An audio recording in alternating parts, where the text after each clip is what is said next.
Bueno, queridos amigos, la historia se prolonga en el tiempo, la historia no es de un solo momento y tenemos que recordar acontecimientos de esta época cuando, eh, cuando estábamos en plena guerra mundial, julio de 1943.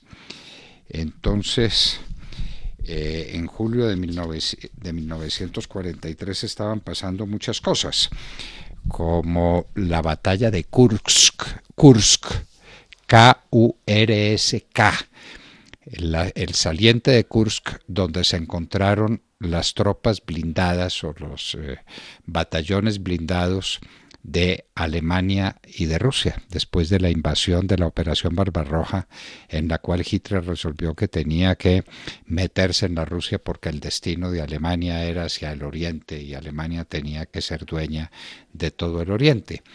Entonces entra y se encuentra con las divisiones blindadas rusas que habían sido bien pertrechadas y bien dirigidas por los ingleses y por los americanos.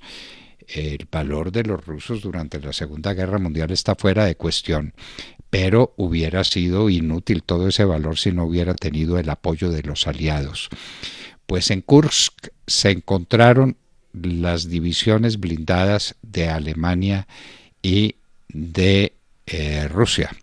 A Hitler le habían dicho que eso era, como decimos en lenguaje muy popular, pan comido, que era entrar y que sus tanques volverían, los famosos Tiger, volverían, y los Panzer también, pero los Tiger eran los que tenía en ese momento disponibles en el frente ruso, volverían pedazos a los tanques rusos, que eran los T-34, que se defendieron y fue una batalla, fue la batalla de tanques, la batalla blindada más grande de toda la historia.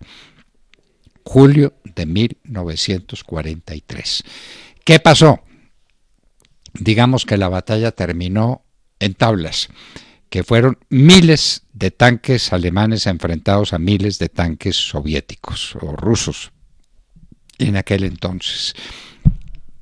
Y la batalla de Kursk le traería a Hitler declaraciones muy amargas. Me engañaron, me mintieron. Pero ese no era el único frente de batalla. Es que por el sur de Europa y por el norte del África teníamos la batalla de los ingleses y de los americanos que entraban ya en la Segunda Guerra Mundial y que aparecieron con la invasión a Sicilia. Pero la invasión a Sicilia tiene una anécdota que es bueno contarlas a ustedes porque todo esto ilustra y distrae. El peligro de la invasión a Sicilia obviamente era que los alemanes estuvieran preparados y que la hicieran infinitamente costosa o la hicieran imposible por parte de las tropas americanas. Había que distraer a los rusos, a los alemanes, y se inventaron una estratagema.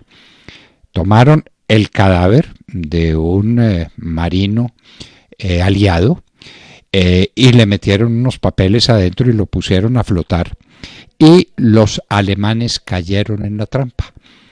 Tomaron al alemán y en el alemán y en los bolsillos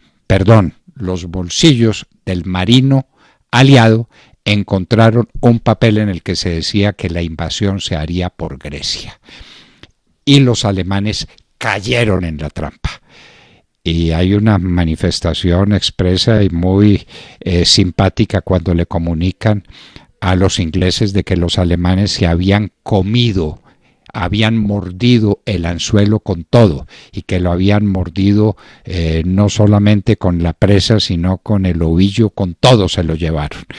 Pues convencidos trasladaron las tropas a Grecia para defenderla del asalto aliado que vendría por Grecia, y se decía exactamente por dónde y ahí estaban las tropas listas.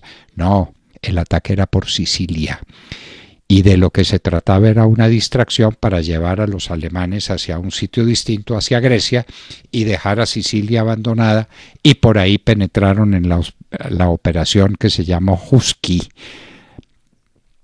esa operación permitió que las tropas norteamericanas principalmente entraran a Sicilia, la dominaran, y de ahí el salto a Italia, el salto a Europa fue cosa de pan coger, aunque Churchill decía, hablando de los ejércitos americanos, se quejaba amargamente y decía, creía que tenía ya una pantera acomodada en Sicilia y lo que tenía era un elefante que no se movía.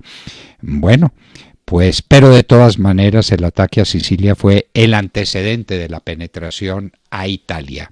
Al propio tiempo, 1943, Mussolini caía en desgracia dentro de Italia mismo. Sin que rompiera con Alemania, los italianos dejaron sin funciones, destituyeron a Mussolini, que sería después objeto de tratos que lo llevaron a la muerte junto con su amante Clara Petacci, pero esa es otra historia. Por ahora, en 1943, Mussolini pierde el mando de las tropas, las toma el mariscal Badoglio y el rey vuelve a ejercer funciones en Italia al lado de Alemania. Eso no supuso la ruptura con Alemania, pero creó una situación interna delicadísima. Muchos italianos no estaban de acuerdo con la invasión alemana, pero esa es otra historia. Lo cierto es que caía Mussolini, lo cierto es que los americanos invadían Sicilia, lo cierto es que en Kursk se libraba la batalla de tanques más grande de la historia. Todo esto pasaba por estos días en julio del año de 1943. Hoy en la historia, en la hora de la verdad, 9 de la mañana, 3 minutos.